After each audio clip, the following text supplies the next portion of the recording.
जटाटवी कलज्जल प्रवाह पावितस्थले कलेवलम्ब्य लम्बिताम्बुजङ्ग तुङ्गमालिकां डमड्डमड्डमड्डमन्निनादवड्डमर्वयं चकार चण्डताण्डवं तनोतु नः शिवः शिवम्।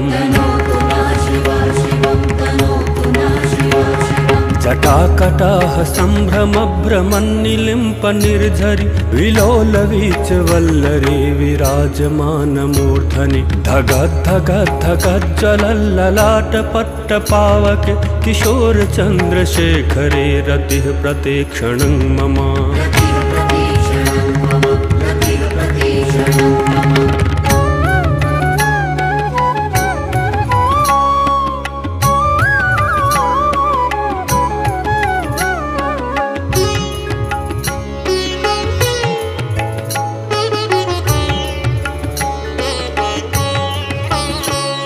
धराधरेन्द्र नंदिनी विलास बंधु बंधुरा सुरदिगंत संतति प्रमोदमान मानसे कृपा कटाक्ष धोरिणी निरुद्ध दुर्धरापदि क्वचित् दिगंबरे मनो विनोद में तु वस्तुनि। जटाभुजंग पिंगल स्फुरत्फणमणिप्रभा कदम्ब कुङ्कुमद्रव प्रलिप्त दिग्वधूमुखे मदान्ध सिन्धुरस्फुरत्वगुत्तरीय मेदुरे मनो विनोद मद्भुतं बिभर्तु भूत भर्तरि।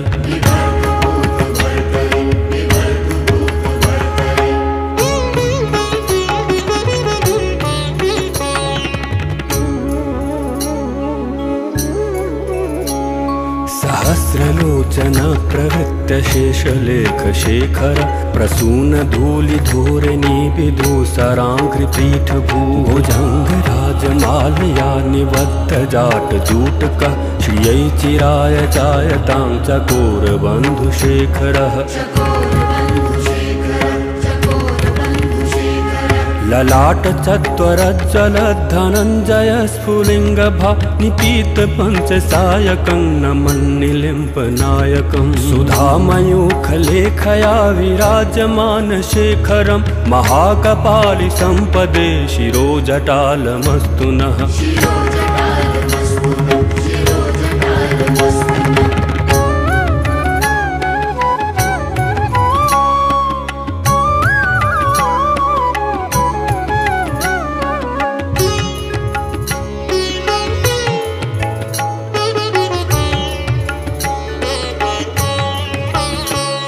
कराल भाल पट्टिका धगद् धगद् धगज्ज्वल धनञ्जयाहुतिकृत प्रचंड पंचसायके धराधरेन्द्र नंदिनी कुचाग्र चित्रपत्रक प्रकल्पनेक शिल्पिनी त्रिलोचने रतिर्ममा। नवीन मेघ मंडली निरुद्ध दुर्धरस्फुर कुहूनिशीथिनीतमः प्रबन्धबद्ध कंधरः निलिम्प निर्झरीधरस्तनोतु कृत्त सिन्धुरः कलानिधान बन्धुरः श्रियं जगद्धुरन्धरः।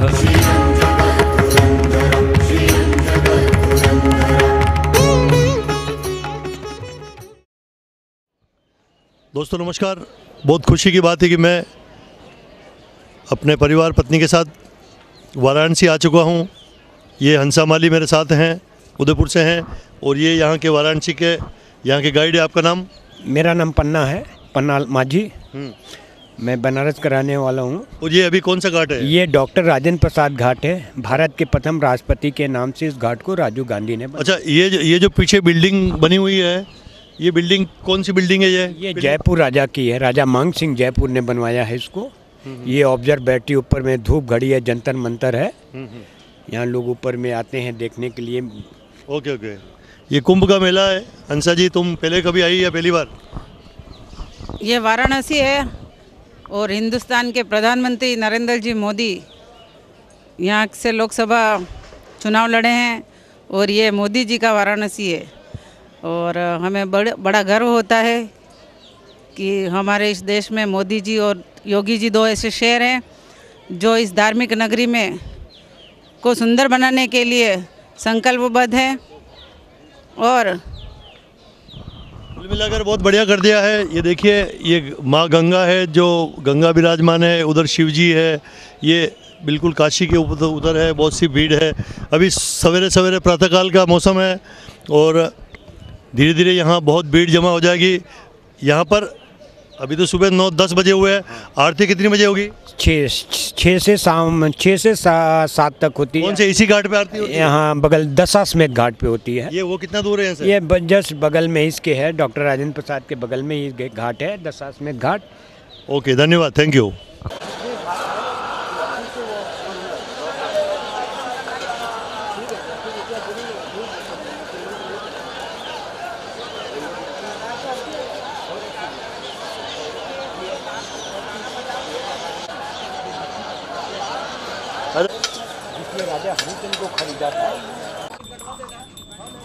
नमस्कार दोस्तों, मेरा नाम है गौरव माली।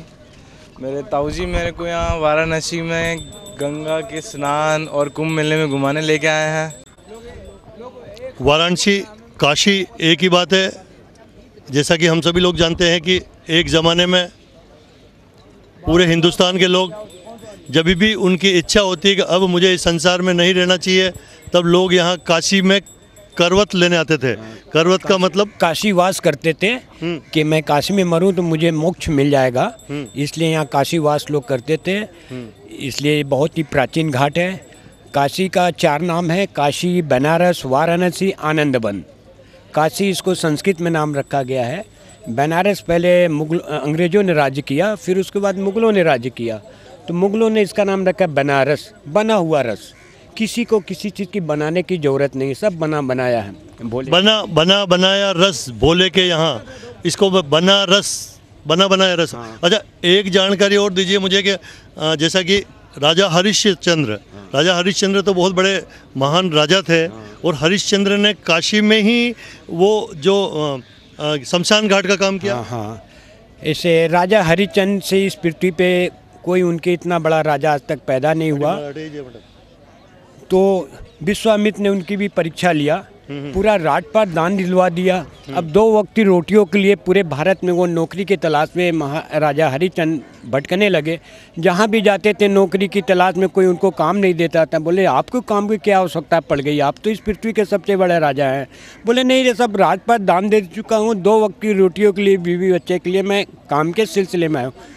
कहीं उनको नहीं, मैंने ऐसा सुना हुआ है कि जब उसने अपने बच्चे को भी बेच दिया, अपनी पत्नी को भी बेच दिया और ज़मीन भी बेच दी, और वो उनके लिए सिर्फ एक कोई शमशान घाट का आदमी था, हरिजन, उसने ही खरीदार, उसने कह दिया कि सिर्फ आप इस शमशान घाट के चौकीदार रहोगे। हाँ, तो राजा हरिश्चंद्र कहीं उनको काम नहीं मिला तो काशी में आए।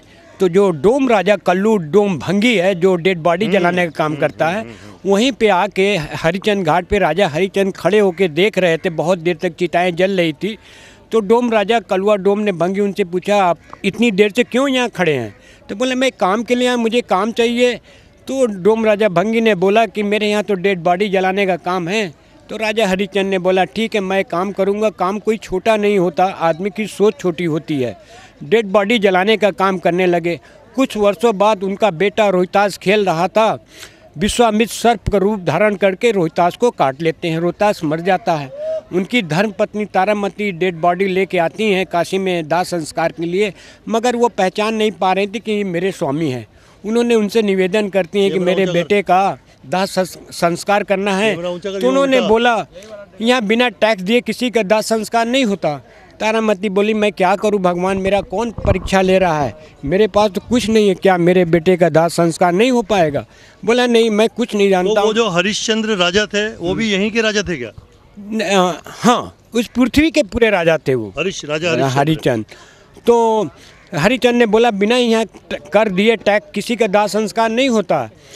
तो बहुत कहने का मतलब ये है कि जब उनका रोहितास जब सर्प काटने से डेथ हो गई थी, तो तारामती उसकी माँ रोहितास की जब यहाँ शमशान घाट पे लाई, तो राजा हरिश्चंद्र ने उसका भी एक टैक्स लिया था उस ज़माने में, अपनी खुद की पत्नी से भी और अपने बच्चे के लिए भी टैक्स लिया था कि मैं यहाँ नौकरी करता हूँ इस शमशान घाट में, और तुम्हारे को अपने इस बच्चे का दाह संस्कार करना है तो तारापति ने शायद जहाँ तक कहते हैं कि उसकी साड़ी का पल्लू फाड़ कर उसको दिया होगा, और उस साड़ी का पल्लू फाड़ के उसको मतलब टैक्स में लिया, टैक्स में दिया।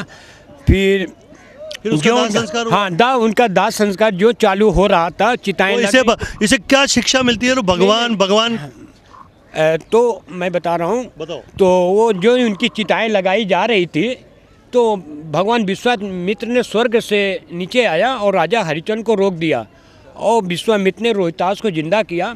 उसी समय उन्होंने उनकी धर्म पत्नी, ये तुम्हारा बेटा है, ये तुम्हारी धर्म पत्नी है, उसी विमान जो उड़न खटोला था जिससे विश्वामित्र ने आया था, उसी उड़न खटोले में बैठा के जब स्वर्ग जाने लगते हैं, तो जो डोम राजा भंगी था भी वो दौड़ते हुए सिंहासन पकड़ लेता, वो भी उनके साथ बैकुंठ चला जाता है। बहुत बड़ी ये हिंदुस्तान की कहानी है बॉस। ये काशी विश्वनाथ की कहानी है। काशी है, बनारस है, जैसा कि हम सब लोग जानते हैं। मेरी भी खुशकिस्मती है कि मैं यहाँ मेरी पत्नी के साथ काशी में आया हुआ हूँ और यहाँ स्नान करूँगा या मेरे उदयपुर के लोगों को बताऊँगा। कुल मिलाकर ये है कि हिंदुस्तान की जो संस्कृति है वो हज़ारों साल पुरानी संस्कृति है हिंदुस्तान की। ये कुछ लोग कहते हैं ना कि हिंदुस्तान अभी का है, ठीक है, ये तो देश आज़ाद हुआ और उसी को कहते हैं, उसी के हिसाब से यहाँ के लोगों ने उसके नियम कायदे बना दिए। और हिंदुस्तान की जो उम्र बताते हैं आज़ाद हिंदुस्तान को 60-70 साल बताते हैं, लेकिन ये सारे गलत हैं। हिंदुस्तान हिंदू धर्म बहुत पुराना है। अब ये देखो ना, ये महाराज साहब भी आए हुए हैं।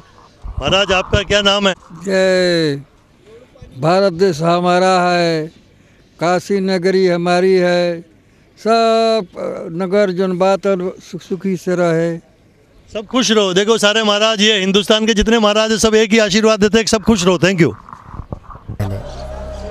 वाराणसी शहर, जिसके बारे में हमारे धर्म ग्रंथों में बहुत से उल्लेख मिलते हैं, जिसमें इस शहर को अति प्राचीन और सबसे पवित्र स्थल के रूप में वर्णित किया गया है। पौराणिक कथाओं के अनुसार इस नगर की स्थापना भगवान शिव ने लगभग 5000 वर्ष पूर्व की थी, जिस कारण से ये आज एक महत्वपूर्ण तीर्थ स्थल है। ये हिंदुओं के पवित्र सप्तपुरियों में से एक है। ब्रह्म पुराण, लिंग पुराण, मत्स्य पुराण, अग्नि पुराण, स्कंद पुराण, रामायण, महाभारत एवं प्राचीनतम वेद ऋग्वेद सहित कई हिंदू ग्रंथों में इस नगर का उल्लेख आता है। सामान्यतः वाराणसी शहर को लगभग 3000 वर्ष प्राचीन माना जाता है, परंतु हिंदू परंपराओं के अनुसार वाराणसी को इससे भी अत्यंत प्राचीन माना जाता है। इस शहर के बारे में एक प्रसिद्ध अमरीकी लेखक ने कहा था कि बनारस इतिहास से भी पुरातन है, परंपराओं से भी पुराना है। वाराणसी शहर के बारे में ये भी कहा जाता है कि जब पृथ्वी का निर्माण हुआ था तब रोशनी की सबसे पहली किरण यहीं पर पड़ी थी। लंबे काल से वाराणसी को अविमुक्त क्षेत्र, आनंद कानन, महाशमशान, सुरंधन, ब्रह्मवर्त, सुदर्शन, रम्य एवं काशी नाम से भी संबोधित किया जाता रहा है। स्कंद पुराण के काशी खंड में नगर की महिमा बताई गई है, जिसमें भगवान शिव ने एक श्लोक के जरिए वाराणसी का वर्णन किया है। ये शहर हिंदू धर्म में सर्वाधिक पवित्र नगरों में से एक माना जाता है और साथ ही साथ बौद्ध एवं जैन धर्मों में भी इसे पवित्र माना गया है। ये शहर संसार के प्राचीनतम बसे शहरों में से एक है और भारत का प्राचीनतम बसा शहर है। भारत की धार्मिक और सांस्कृतिक राजधानी वाराणसी से जुड़े कई पौराणिक मान्यताएं और आश्चर्यजनक तथ्य भी जुड़े हुए हैं। ये शहर हर मायने में सबसे पवित्र पूजनीय स्थल है। वाराणसी का सबसे पुराना उल्लेख महाभारत में मिलता है। महाभारत पूर्व के किसी साहित्य में किसी भी तीर्थ आदि के बारे में कोई उल्लेख नहीं है। आज के जो तीर्थ स्थल हम देख रहे हैं वे सब के सब तब अधिकतर वन प्रदेश में थे और मनुष्यों से रहित थे। कहीं कहीं आदिवासियों का वास रहा होगा। कालांतर में तीर्थों के बारे में कही गई कथाएं अस्तित्व में आई और तीर्थ बढ़ते गए, जिसके आसपास नगर और शहर भी बसे। वाराणसी का नाम दो नदियों वरुणा और असी के संगम पर पड़ा। भारत की धार्मिक राजधानी की पवित्र यात्रा इस शहर की संस्कृति का गंगा नदी और इसके धार्मिक महत्व से एक अटूट और अहम रिश्ता है। कहा जाता है कि ये शहर किंवदंतियों से भी प्राचीन है और जब इन सबको एकत्रित कर दें तो उस संग्रह से भी दुगना प्राचीन है। पौराणिक मान्यताओं के अनुसार वाराणसी शहर भगवान शिव जी और देवी पार्वती का निवास स्थान हुआ करता था। ऐसा कहा जाता है कि जो भी सबसे आखिर तक यहाँ जिंदा रहेगा उसे जरूर ही मोक्ष की प्राप्ति होगी। वाराणसी एक ऐसा शहर है जहां आपको असंख्य संख्याओं में मंदिर देखने को मिल जाएंगे जो शैव और वैष्णव धर्म को समर्पित है। ये दोनों ही धर्म हिंदू धर्म के रूप हैं जो सद्भाव से यहाँ मौजूद है। यह जैन धर्म का भी एक प्रमुख केंद्र है, क्योंकि 23वें तीर्थंकर पार्श्वनाथ का जन्म यहीं पर हुआ था। यहाँ लगभग हर एक चौराहे पर एक मंदिर तो आपको मिल ही जाएगा। ऐसे छोटे मंदिर दैनिक स्थानीय अर्चना के लिए सहायक होते हैं। इनके साथ ही यहाँ ढेरों बड़े मंदिर है जो वाराणसी के इतिहास में समय समय पर बनवाए गए हैं। इसमें काशी विश्वनाथ मंदिर, अन्नपूर्णा मंदिर, काल भैरव, दुर्गा जी का मंदिर, संकट मोचन मंदिर, तुलसी मानस मंदिर, नया विश्वनाथ मंदिर, भारत माता मंदिर, संकटा देवी मंदिर व विशालाक्षी मंदिर प्रमुख है। कहा जाता है कि भगवान शिव जी काशी के परमात्मा है, इसीलिए इसी वजह से अन्य ग्रह भी अपनी मर्जी से यहाँ कुछ भी नहीं कर सकते जब तक शिव जी का आदेश ना हो। ऐसा कहा जाता है कि शनि देवता जब भगवान शिव की खोज में काशी आए थे तब वे उनके मंदिर में लगभग 7.5 सालों तक प्रवेश नहीं कर पाए थे। आप जब भी कभी काशी विश्वनाथ मंदिर में जाएंगे, मंदिर के बाहर ही आपको शनि देव जी का मंदिर दिख जाएगा। ये शहर आध्यात्मिक केंद्र के साथ साथ आयुर्वेद और योग के प्राचीन समग्र चिकित्सक विज्ञान से भी जुड़ा हुआ है। वाराणसी धार्मिक शहर होने के साथ साथ शिक्षा और संस्कृति का भी प्रमुख केंद्र है। व्यापार के संबंध में अपनी धार्मिक और सांस्कृतिक महत्ता से परे शहर को प्राचीन काल से ही वाणिज्य और व्यापार का प्रमुख केंद्र माना जाता है। यह मुख्यतः सोने और चांदी के किए हुए काम और बनारसी सिल्क साड़ियों के लिए जाना जाता है। वाराणसी क्षेत्र में कई गौरवशाली प्रतिभाओं ने जन्म लिया, जिसमें कई दार्शनिक, कवि, लेखक, संगीतज्ञ वाराणसी में ही रहे, जिनमें वल्लभाचार्य, रविदास, स्वामी रामानंद, तेलंग स्वामी, शिवानंद गोस्वामी, मुंशी प्रेमचंद, जयशंकर प्रसाद, आचार्य रामचंद्र शुक्ल, पंडित रविशंकर, गिरिजा देवी, पंडित हरिप्रसाद चौरसिया एवं उस्ताद बिस्मिल्लाह खां। गोस्वामी तुलसीदास जी ने हिंदू धर्म का परम पूज्य ग्रंथ रामचरितमानस यहीं लिखा था और गौतम बुद्ध ने अपना प्रथम प्रवचन यहीं निकट सारनाथ में दिया था। वाराणसी के अश्वमेध घाट में एक अजीबोगरीब रिवाज होता है, जिसमें हर साल बारिश के मौसम में मेंढकों की शादी करवाई जाती है। यहाँ के पंडित मेंढकों की शादी के सारे अनुष्ठानों को पूरा कर मेंढकों को नदी में छोड़ देते हैं।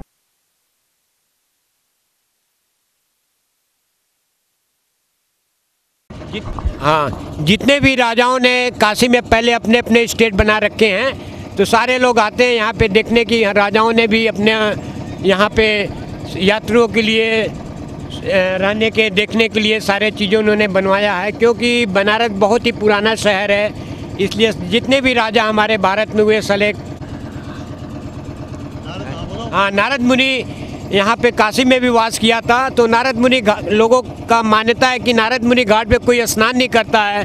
अगर कोई स्नान कर लेता है तो घर में जाने में आपस में लड़ाई झगड़े होने लगते हैं। तो लोग, अगर कोई नहा लेता है तो यहाँ के लोकल लोग बोलते, भैया आपने बहुत गलत किया। बोला, क्या गलत किया? मैंने तो गंगा स्नान किया।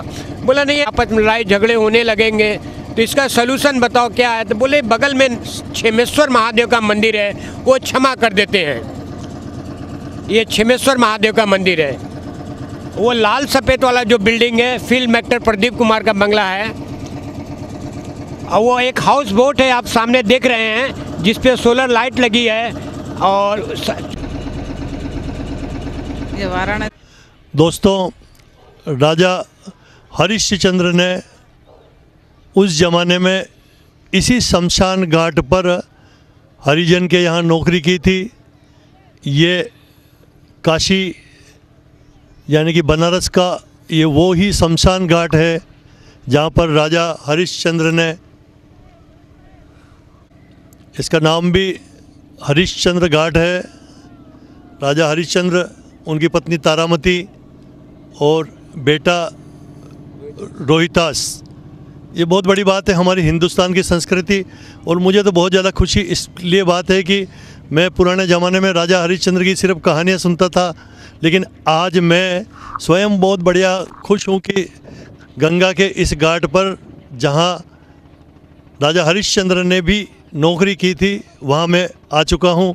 ये बहुत बड़ी खुशी बात है। ये हिंदुस्तान के लिए बहुत ही बड़ी बात है, मेरे लिए बहुत बड़ी बात है, मेरे परिवार के लिए बहुत बड़ी बात है। ये देखो ना, हंसा माली खुद अपने आप में मतलब फूल ही नहीं समा रही है कि मेरे को आज इधर गंगा घाट के ऊपर आने का अवसर मिला है।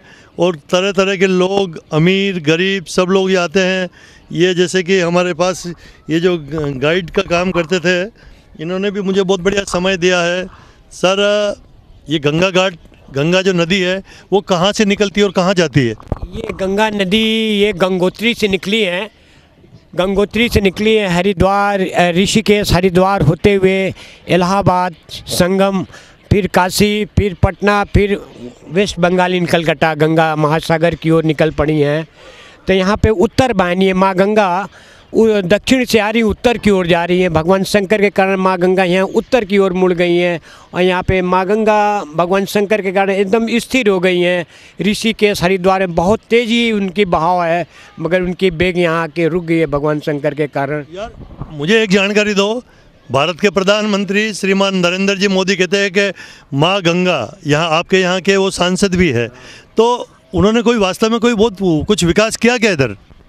काम तो सर बहुत ही हो रहा है, विकास चल रही है, काम कोई जल्दी तो है नहीं कि मतलब कोई मोदी जादुई छड़ी तो है नहीं कि मैंने बनारस में पैर रखा पूरा साफ हो गया। तो हर व्यक्ति को समझना होगा मेरा काशी मेरी धार्मिक सांस्कृतिक हृदय नगरी काशी है, उसको स्वच्छ और सुंदर रखना मेरा काम है।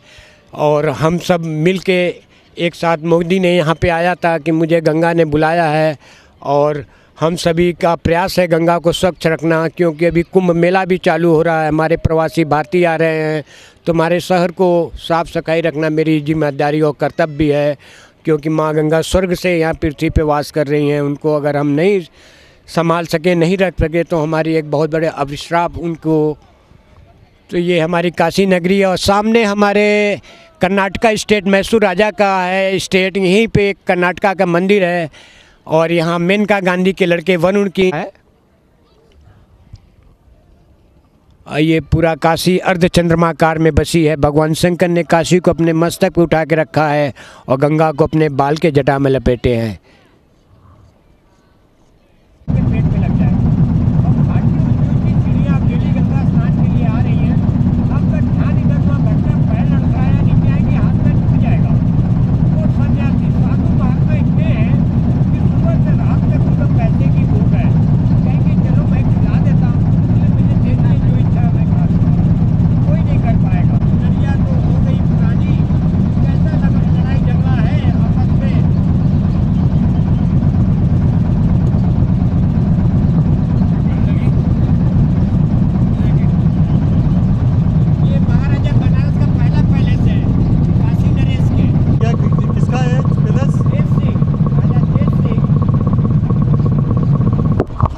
दोस्तों ये राजा जैत सिंह का पहला पैलेस है और यहाँ पर भी मुगलों का आक्रमण हुआ है।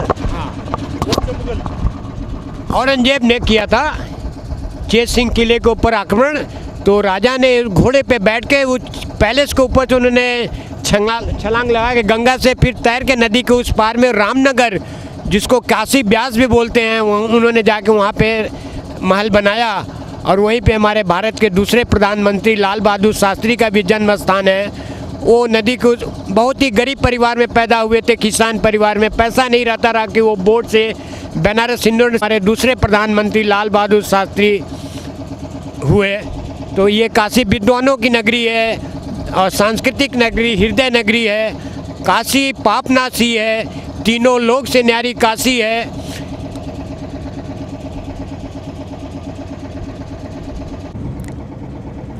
दोस्तों मुझे तो बहुत खुशी, मैं बार बार कह रहा हूँ कि काशी का नाम मैं अपने बाप दादाओं के नाम से सुनता था। ये घाट है और भारत के प्रधानमंत्री इसी नगरी से अभी सांसद हैं। माँ गंगा, गंगा किनारे, जैसा कि हम सभी जानते हैं कि अमिताभ बच्चन ने भी खाई के पान बनारस वाला, छोरा गंगा किनारे वाला। तो ये वही गंगा का किनारा है, गंगा घाट है। और प्रधानमंत्री मोदी ने बहुत ही बढ़िया सफाई व्यवस्था करवा रखी है। लोग यहाँ आ रहे हैं,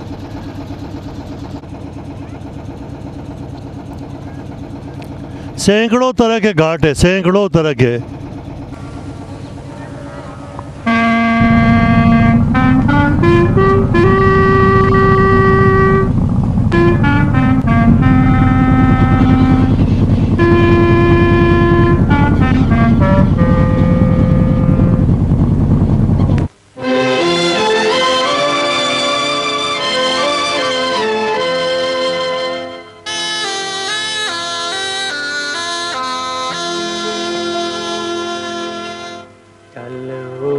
जा रे पंछी,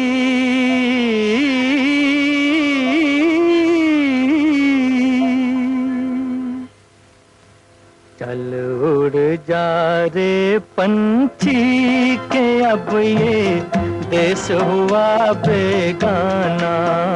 चल उड़ जा रे पंछी के अब ये देश हुआ बेगाना। चल उड़ जा रे पंछी।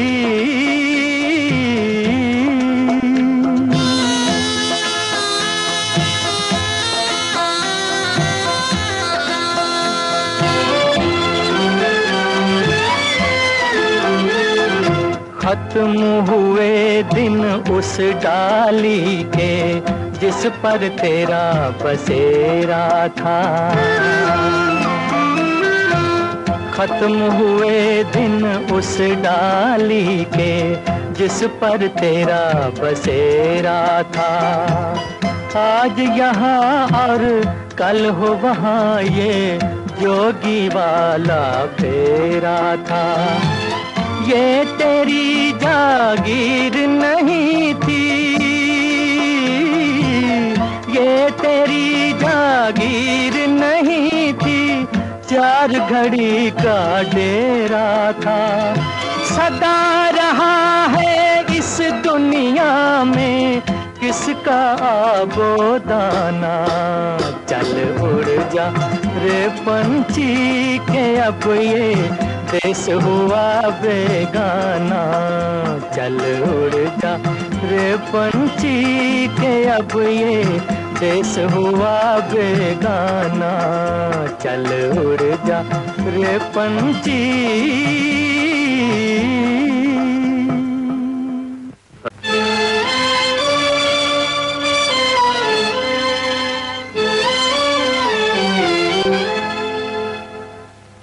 चल उड़ जा रे पंछी।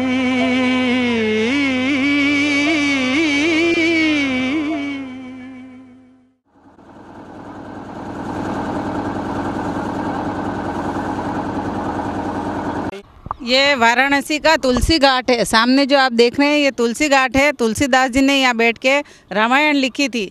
आज भी उनकी खड़ऊ और पोथी और उनकी कलम यहाँ अंदर आपको मिलेगी। वैसे तो मेरी पत्नी को भी कुछ कुछ धार्मिक ज्ञान तो है, बट यहाँ के जो हमारे साथ गाइड आए हुए हैं वो पूरा समझाएंगे कि तुलसीदास जी कौन थे, क्यों वो इस घाट पर आए। उसका कारण भी तो कुछ होगा ना यार। हम जो सुनते हैं वो कहते हैं कि तुलसीदास जी अपनी पत्नी से भी बहुत दुखी थे। ये बात भी कोई दम है क्या इस बात में? कुछ न कुछ तो होते ही रहता है पत्नी और पति में। तो तुलसीदास जी वे काशी में आके अब यहाँ पे तुलसी घाट उनके नाम से घाट रखा गया है, जहाँ पर उन्होंने रामायण का समापन किया था, शास्त्र में कहा जाता है। और तब उनको हनुमान संकट मोचन ने उनको दर्शन दिया था। तो उनका अभी पोथी और खड़ाऊ उनकी महत्व यहाँ पे तुलसी घाट पे लोग स्नान करते हैं। यहाँ पे एक नग नथैया होता है, कृष्ण जी उस नाग को नथते हैं और यहाँ पे गेंद खेलते खेलते उनकी गेंद चली जाती है नदी में। तो वहाँ एक बहुत बड़ा नाग टाइप का निकलते हैं, तो उनको नथ करने के बाद उन्होंने गेंद को नदी से बाहर किया है। तो ये काशी में 84 घाट है। तो 84 लाख योनि के बाद मनुष्य का जन्म होता है तो सोचता मैं काशी में मुक्ति लूँ तो सीधे स्वर्ग के लिए प्रस्थान करूँ। ત્યાં देश विदेश से सारे लोग काशी आते हैं और देख के कि यहाँ की छटा पापों को लोग यहाँ पे काशी पापनाशी है भी लोग कहते हैं। यहाँ पे लोग स्नान करने के बाद उनकी जितनी भी शरीर की वो है सब गंगा में। मेरे साथ मेरे बोटमैन बहुत बढ़िया आदमी लगे मुझे। अपनी आजीविका कमाने के लिए हर आदमी काम करता है। कोई राजा है, कोई रंक है, मतलब सब तरह के लोग इस दुनिया में हैं, हमारे भारतवर्ष में हैं। ये बोटमैन है, इसका हैंडल है, इसे स्टार्ट करेंगे वो तो बाद में। लेकिन ये बोटमैन भी काफ़ी ज्ञानी आदमी लगा। मतलब या तो इसको कह सकते हैं कि ये काशी की देन है। जी सर। चाहे गरीब है, रिक्शा वाला है, उसमें भी बहुत दिमाग है और बहुत बुद्धि है। बहुत बुद्धि है सर। हैं जी। तो कोई काशी के लिए कुछ दो बात कहिए। जी, काशी के लिए तो हम यही एक बात बोलेंगे कि हमारे बड़े बुजुर्ग जो कहते थे कि यहाँ पे एक ही बार बोलते थे कि गंगा गंगा जो न कहूँ, भूखा नंगा कभी न रहूँ। ऐसा में क्यों कहते थे मालूम है सर? ये देखिए बाबा विश्वनाथ जी के पावन नगरी है, तो यहाँ पे माता अन्नपूर्णा जी का भी साक्षात वास है। बाबा विश्वनाथ जो है हम लोगों को सुबह के टाइम भूखा जगाते हैं, लेकिन शाम के समय हमारे और आपके पास एक पैसे नहीं रहेंगे, फूटी कौड़ी भी नहीं रहेंगे, और सोचेंगे कि हम लोग इसी तरह जाकर सो जाएंगे। जब सोने के लिए जाएंगे तो कहीं से न कहीं से एक थाली खाना आपके पास पहुंच जाएगा। काशी नगरी में भूखा नंगा कोई नहीं रह सकता है। ये बहुत बड़ी बात है बॉस। काशी नगरी में कोई भूखा नंगा नहीं होता है। हमारे पूरे भारत के जितने भी बड़े बड़े राजा हैं, अपने स्टेट के लिए, अपना स्टेट खुश रहे, उसके राज की प्रजा खुश रहे, तो वो सब काशी विश्वनाथ की प्रार्थना करते थे। और सैकड़ों साल पहले तो क्या कि हर आदमी काशी तो नहीं आ सकता, लेकिन वहाँ का राजा ज़रूर यहाँ पर आता था, और कई सारे भगवान विश्वनाथ के मंदिर भी वो राजा अपने शहर में बनवाता था। जी, जितने भी राजा महाराजा पहले के थे काशी में ही आके रहते थे। मालूम कि इसलिए सर मोक्ष की प्राप्ति के लिए, मोक्ष प्राप्ति के लिए इसलिए रहते थे कि मैं काशी में मरूंगा तो सीधा बाबा विश्वनाथ के चरणों में मुझे स्थान मिलेगा। बहुत बड़ी बात है बॉस। ये हिंदुस्तान धर्म का लॉजिक है। ये तो ठीक है कि अमेरिका, इंग्लैंड, फ्रांस, जापान अपने आप को बहुत शाना समझता है और बहुत शाना समझदार समझता है, पर एक्चुअल में समझदार तो हमारा हिंदुस्तान है। हिंदुस्तान की यहाँ के बड़े बड़े राजा, बड़े बड़े ऋषि मुनि हैं, क्योंकि हमारे हिंदुस्तान की जो 16,000 साल पहले, 20,000 साल पहले की बिल्डिंगें आज भी हिंदुस्तान में विकसित है। और यह काशी भी करोड़ों साल, क्या हरिश्चंद्र राजा जो हरिश्चंद्र है वो कोई आज का नहीं है, वो सैकड़ों साल के। क्योंकि ये बात तो हमारे गाइड साहब बता देंगे। सर, ये हरिश्चंद्र कितने साल पुराना होगा? ये राजा हरिश्चंद्र, ये सतयुग का बात कर रहा हूँ। हाँ, राजा हरिश्चंद्र इस पृथ्वी के सबसे बड़े राजा थे। राजा तो बहुत हुए, मगर उनसे बड़ा राजा इस पृथ्वी में है, उनसे बड़ा कोई। प्रजा के लिए सारे राज्य को उन्होंने विश्वामित्र से दान दिलवा दिया, और अपने बीवी बच्चों के लिए नौकरी के तलाश में काशी में। वो बात तो अपन ने कर ही दी। मतलब सबसे बड़ा राजा काशी में राजा हरिश्चंद्र जी थे। चलो साहब स्टार्ट करो, ये आपका हैंडल। Thank you sir.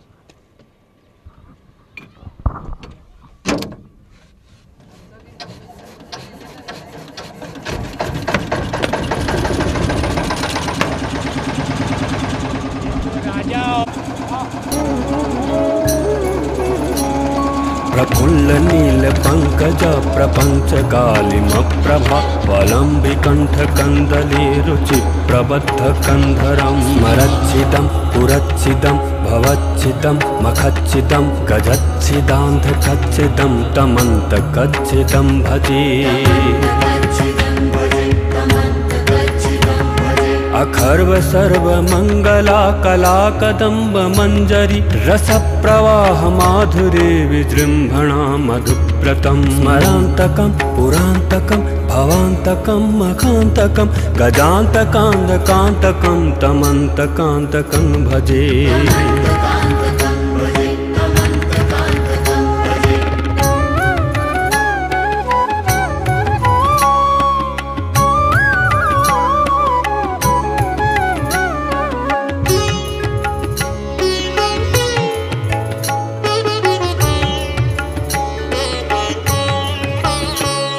जयत्वत प्रविभ्रम ब्रह्मत्भुजंगमश्वस द्विनिर्गमत्क्रमस्फुरत्कराल भाल हर्यवाधिमिद्धिमिद्धिमिध्वनन् मृदंगतुंग मंगल ध्वनिक्रम प्रवर्तित प्रचंड तांडवः शिवः। दुषद्दुचित्ततल्पयोर्भुजङ्गमौक्तिकस्रजोर्गरिष्ठरत्नलोषयो सुहृद्विपक्ष पक्षयो ऋणारविन्दचक्र। भाई नमस्कार, हम बनारस में हैं, काशी विश्वनाथ में। मेरे सभी उदयपुर के दोस्तों को बहुत बहुत शुभकामनाएं। नमस्कार, आप सब खुश रहें। पूरे उदयपुर की खुशहाली के लिए हमने यहाँ पानी में दिया छोड़ा है। धन्यवाद, थैंक यू। कदा निलिम्प निर्झरी निकुञ्जकोटरे वसन् विमुक्तदुर्मतिः सदा शिरस्थमञ्जलिं वहन् विलोललोललोचनो ललाम भाललग्नकः शिवेति मन्त्रमुच्चरन् कदा सुखी भवाम्यहम्। इमं हि नित्यमेव मुक्तमुत्तमोत्तमं स्तवं पठन् स्मरन् ब्रुवन्नरो विशुद्धिमेति सन्ततं। हरे गुरौ सुभक्तिमाशु याति नान्यथा गतिं विमोहनं हि देहिनां सुशङ्करस्य चिन्तनं सुशङ्करस्य चिन्तनं सुशङ्करस्य चिन्तनम्।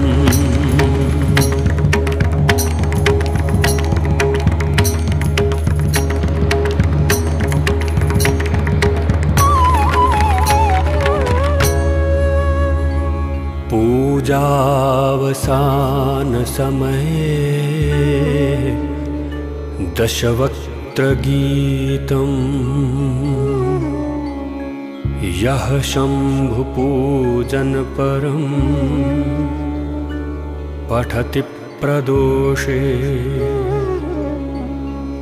तस्य स्थिरां रथ गजेन्द्र तुरंगयुक्तां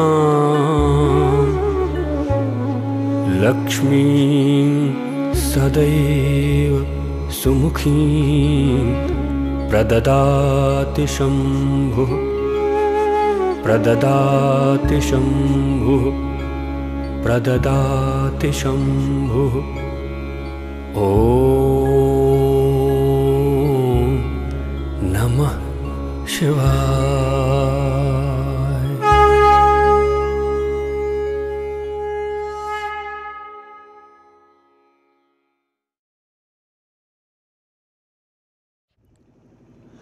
दोस्तों, ये जो लकड़ियाँ देख रहे हैं ये भी शमशान घाट ही है। इस शमशान घाट पर बहुत बड़ी खासियत है। भगवान शिवजी ने श्राप दिया हुआ है कि इस शमशान घाट पर 24 घंटे मुर्दे आते रहेंगे। अधिक जानकारी के लिए मैं हमारे साथ जो गाइड है उनसे बात करूंगा। सर, काशी में ये कैसे संभव है कि 24 घंटे यहाँ मुर्दे आ जाते हैं यार? ये काशी का मणिकर्णिका घाट है, बहुत ही प्राचीन ये मणिकर्णिका घाट है। यहाँ पे लोग कहते हैं और इतिहास में लिखा है कि यहाँ पे भगवान शंकर माँ पार्वती स्नान किए थे। वो मैं सतयुग का बात कर रहा हूँ, जिस समय स्वर्ग से गंगा भी पृथ्वी पे नहीं वास की थी। तो भगवान शंकर माँ पार्वती आनंद वन के लिए इसका एक आनंद वन भी नाम है। तो वो कैलाश मानसरोवर से काशी यात्रा आए थे, तो उस समय पूरा ये काशी जंगल था। उस समय स्वर्ग से गंगा भी पृथ्वी पे नहीं आई थी। तो सारे ऋषियों ने भगवान शंकर से बोला मत जाइए कैलाश मानसरोवर छोड़ के। तो उन्होंने बोला नहीं, जो देखूं मैं मेरा आनंद वन कैसा है। जब चलने लगे तो माँ पार्वती भी उनके साथ चल पड़ी। तो सारे ऋषि बड़े घबराए। तो ब्रह्मा जी को उन्होंने बोला कि भगवान शंकर माँ पार्वती काशी आनंद वन के लिए निकल पड़े हैं। ब्रह्मा जी बड़े घबराए कि अरे वहाँ तो कुछ है ही नहीं, स्नान ध्यान कहाँ करेंगे।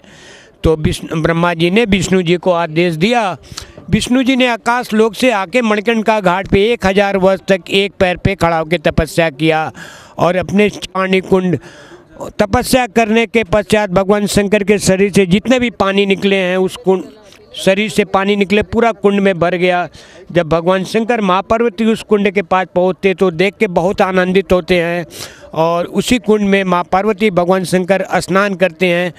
स्नान करने के पश्चात भगवान शंकर का मस्तक का मणि और माँ पार्वती कान का कुंडल उसी कुंड में गिर जाता है। विष्णु जी काफ़ी प्रयास करते हैं, खोजते हैं, मगर वो मिलता नहीं है। तो उसी क्रोध में भगवान शंकर ने अपने तीसरी नेत्र से वहाँ पे एक अग्नि जलाया जिसको इंटरनल फायर कहते हैं। वो हमेशा 24 घंटा जलता रहता है और भगवान का देन है। तो उन्होंने ये बोला कि मेरे काशी में जो भी 24 घंटा दाह संस्कार यहाँ पे करेगा वो सीधे मेरी द्वार पहुँचेगा। तो इस उनका मणि और माँ पार्वती कान कुंडल यहीं गिरा दी। और ये चालू है क्या? और वो मैडम जो पीला वाला मकान देख रही है ना, बिरला के पिताजी ने बनवाया, 3 जनरेशन। हाँ, मैं तो चाहता हूँ गार्ड साहब, मुझे ये जो जस्ट एक ये तो खेल मेरी पत्नी है, पीछे बहुत बड़े बड़े मंदिर है। एक मंदिर मुझे ऐसा लग रहा है कि पूरा मंदिर तिरछा है। आपको भी देखो, ये जो सामने पीछे हल्का सा झुकता हुआ मंदिर दिख रहा है, ये क्या वास्तव में झुका हुआ है? ऐसे ही है? ऐसे ही है। इसकी भी एक मान्यता है। इस मंदिर का नाम है रत्नेश्वर महादेव के मंदिर। एक रानी थे, उनका एक बेटा था। रानी ने बेटा से बोला, बेटा मेरे लिए काशी में एक मंदिर बनाओ, मैं काशी वास करूंगा, पूरा जीवन भगवान शंकर के चरणों पे अर्पित करूंगा। बेटा बोला, ठीक है माँ, ये कौन सी बड़ी बात है, तुमने मुझको जन्म दिया, पाल पोस कितना बड़ा किया, ये कौन सी बड़ी बात है। बेटे ने आके माँ के लिए मंदिर बनवाया। बनवाने के बाद बेटा माँ से कहता, माँ अब तुम काशी वास करो, मैं तुम्हारे ऋण से मुक्त पा गया। ऋण का नाम सुनते ही रानी गुस्से में हो जाती है और तुरंत मंदिर को श्राप देती है। उसी वक्त पूरा मंदिर, पूरा घाट एकदम टेढ़ा हो जाता है और माँ बेटे से कहती, बेटा पीछे मुड़ के देखो। जब बेटा घूम के देखता है तो घबरा जाता है, ये कैसे हुआ माँ, मैं तो अभी मंदिर का निर्माण कराया।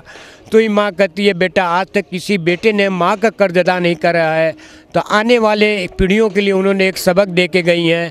और 2-3 साल पहले आकाश की बिजली जाकर उसमें टकरा गई थी मंदिर में, कुछ उसके पार्ट टूट के नीचे गिर गए हैं, अभी दिखाई दे रहा है। और उसी के बगल में एक सिंधिया घाट है, रेल मिनिस्टर माधवराव सिंधिया ने अपने घाट बनाया है। और ठीक मणिकर्णिका घाट के सामने एक पार्श्वनाथ का मंदिर है, डॉक्टर संजय सिंह अमेठी के राजा ने बनवाया है। वो मंदिर बहुत ही खूबसूरत, बहुत ही उसकी कलाकृतियाँ अंदर है। और ये मणिकर्णिका घाट के करीब है, वहीं पे वो कुंड है। उस हिंदुस्तान का सबसे बड़ा शमशान घाट, 100-200 यहाँ पर शव के दाह किया जाता है, 200 शव पर डे। और देखो ये जो इसी शमशान घाट जहाँ शवदाह होते हैं, ये वाइट स्टील की चिमनियाँ दिख रही हैं, सारा धुआं आसमान में चला जाता है और यही एक कारण है। कुल मिलाकर थैंक यू।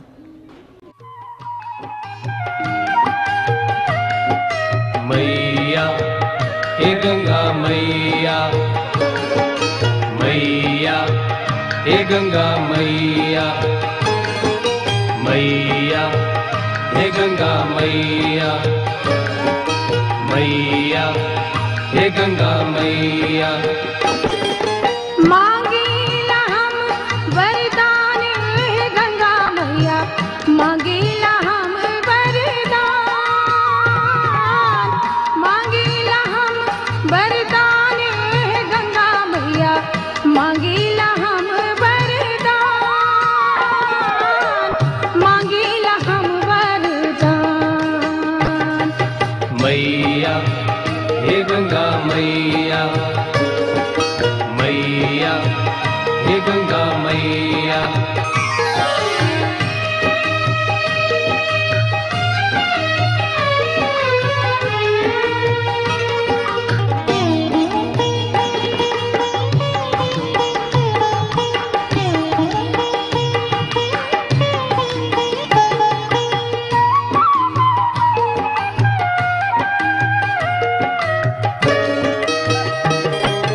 जनकपुर नैहर दीहा, सासुर बधपुर समान। जनकपुर नैहर दीहा, सासुर बधपुर समान, सासुर बधपुर समान। मैया हे गंगा मैया, मैया हे गंगा मैया।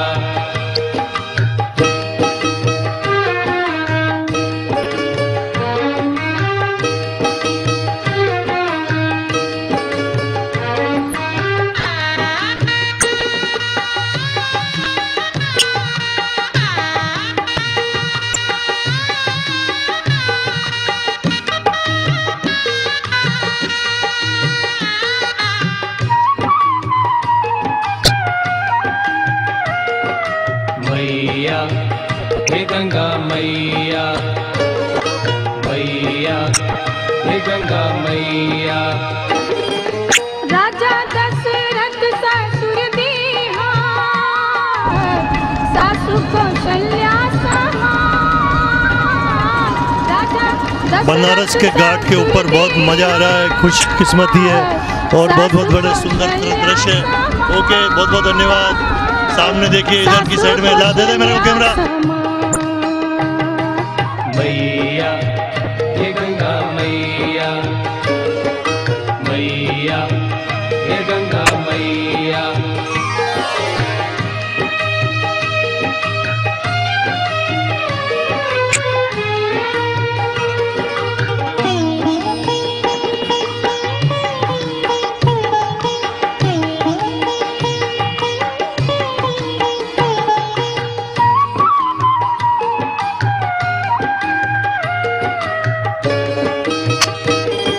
पार्वती हमरा बनैया स्वामी शंकर समान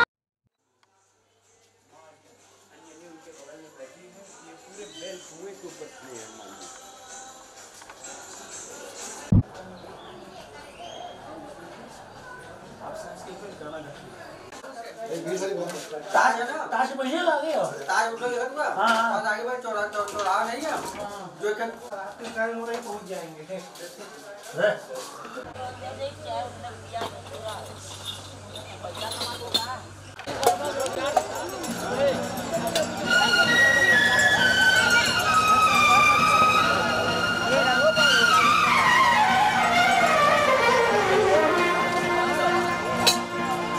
गंगा तेरा पानी अमृत,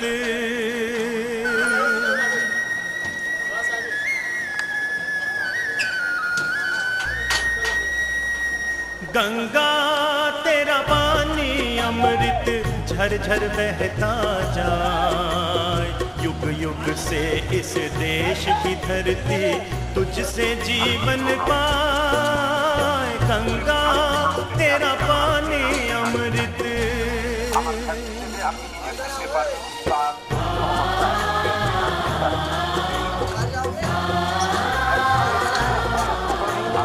दूर हिमालय से तू आई गीत सुहाने गाती। बस्ती बस्ती जंगल जंगल सुख संदेश सुनाती। तेरी चांदी जैसी धारा मीलों तक लहरा। गंगा तेरा पानी अमृत,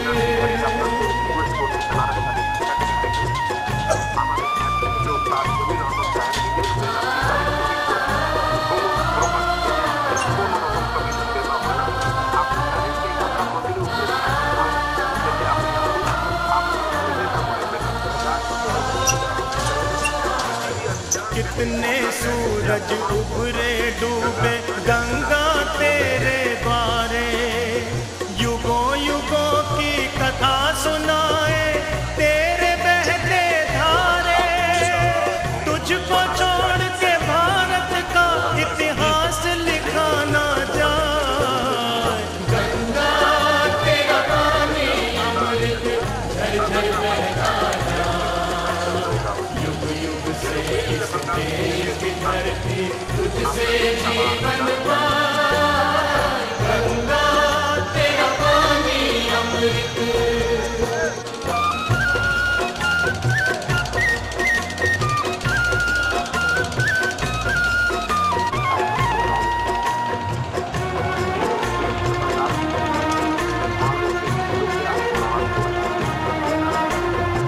इस धरती का दुख सुख तूने अपने बीच समोया। जब जब देश गुलाम हुआ है तेरा पानी रोया। जब जब हम आजाद हुए हैं तेरे तट मुस्कान। गंगा तेरा पानी अमृत झरझर बहता जाए। युग युग से इस देश की धरती तुझसे जीवन पाए। गंगा तेरा पानी अमृत, गंगा तेरा पानी अमृत, गंगा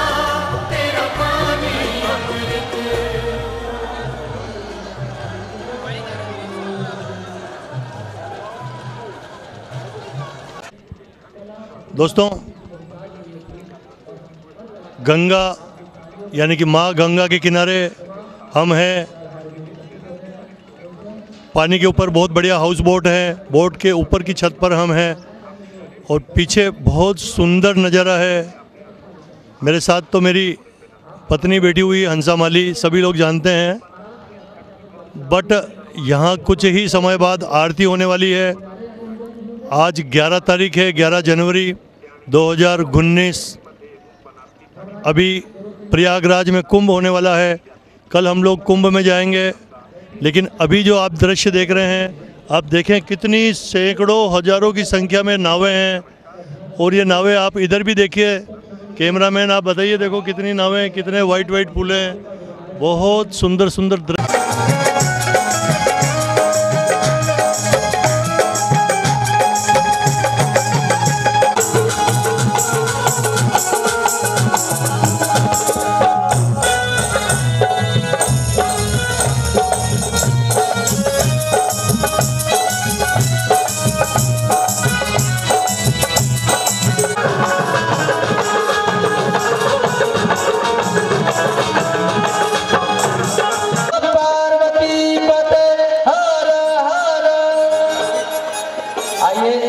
गायन के क्रम में पिंकी जी को बुलाते हैं कि आए और इस गंगा तट पर कुछ ऐसा माहौल बनाए कि भक्तों के हृदय में बस जाए। पिंकी जी।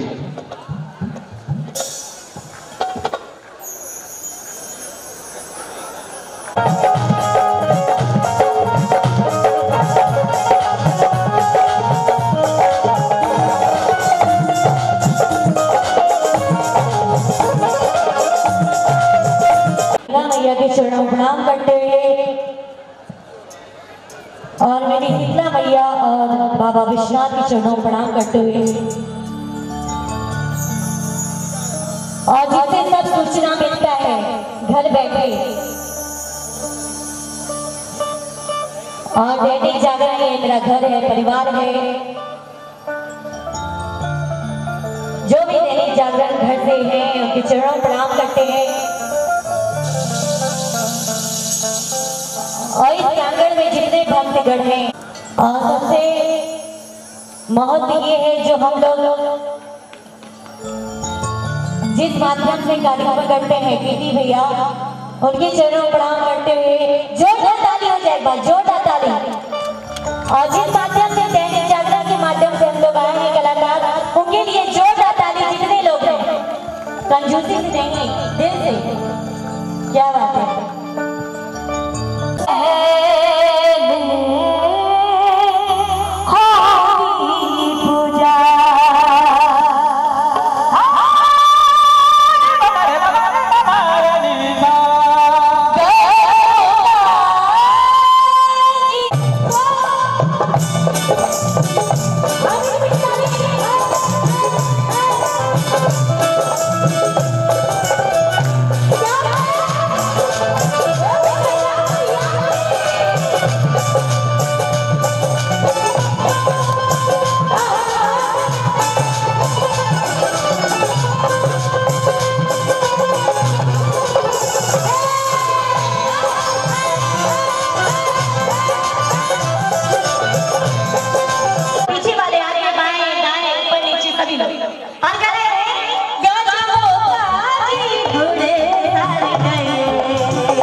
यस।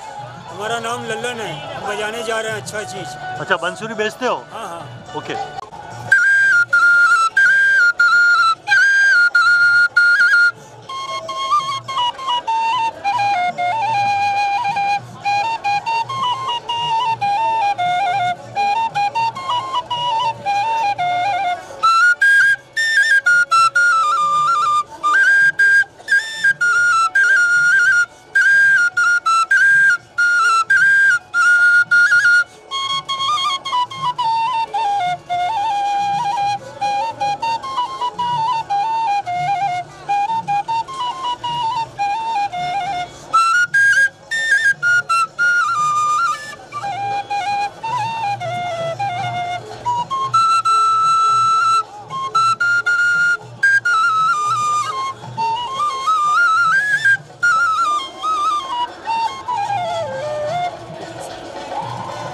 धन्यवाद ललन भाई। वाह, बनारस में। अच्छा भाई, अच्छा।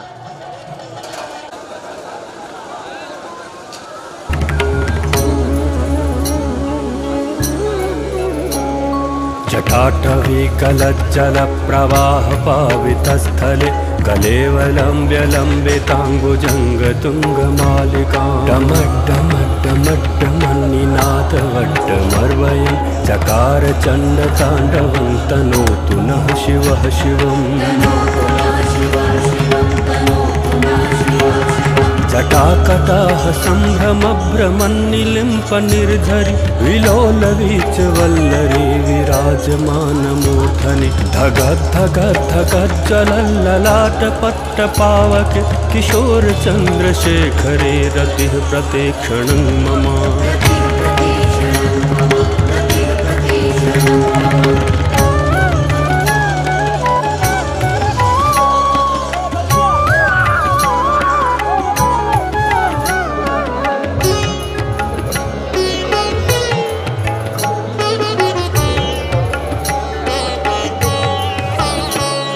धराधरेन्द्रनन्दिनी विलासबन्धुबन्धुरा सुरद्दिगन्तसन्तति प्रमोदमानमानसे कृपाकटाक्षधोरिणी निरुद्धदुर्धरापदि क्वचित् दिगम्बरे मनो विनोदमेतु वस्तुनि।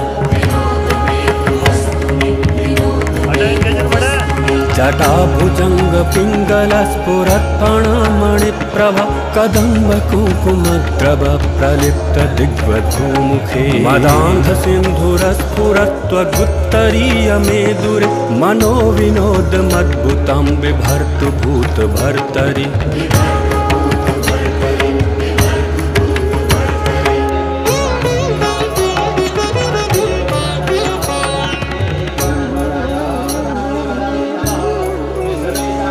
सहस्रलोचन प्रवृत्त शेषलेख शेखर प्रसून धूलि धूरिणी विदूसराङ्घ्रिपीठ भुजंग राजमालया निबद्ध जाट जूटक श्रियै चिराय जायतां चतुर्बन्धुशेखरः। ललाट चत्वरज्जल धनञ्जय स्फुलिङ्गभा निपीत पञ्चसायकं नमन्निलिम्पनायकं सुधामयूखलेखया विराजमान शेखरं महाकपालि सम्पदे शिरोजटालमस्तु नः।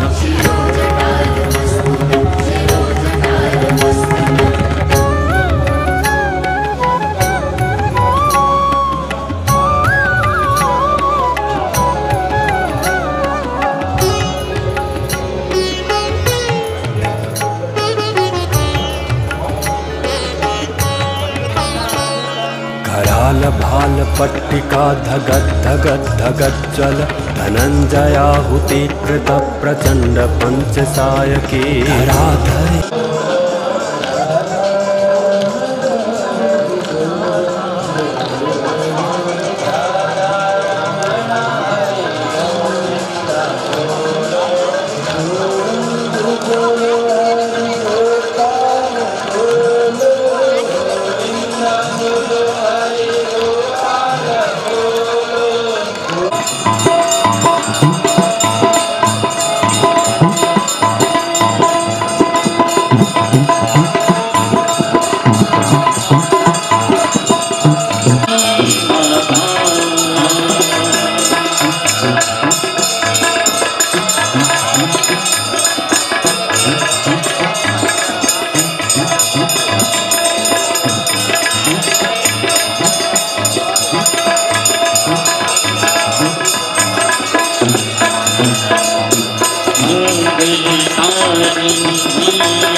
सदा हृदय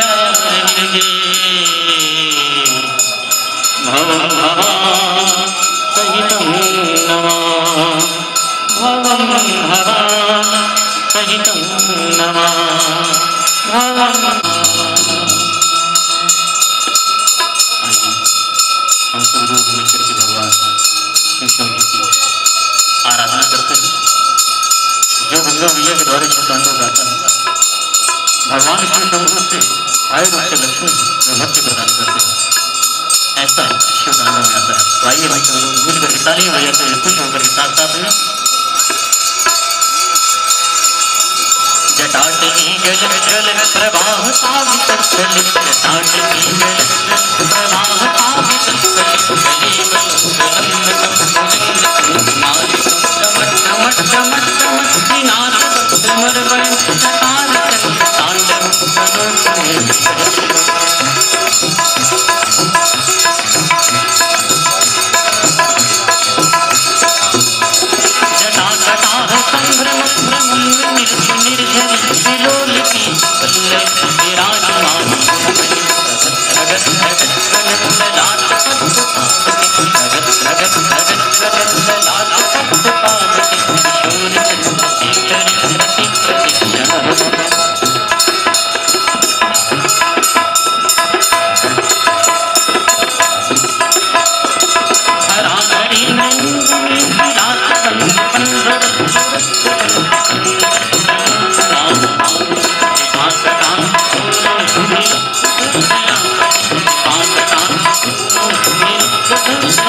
डिप्रेशन 100 लीजिए सर।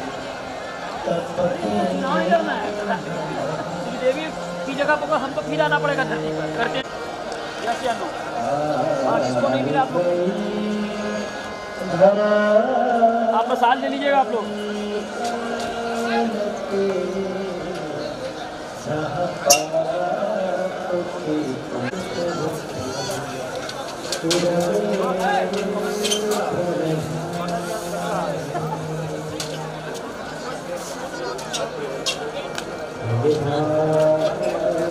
भाई साहब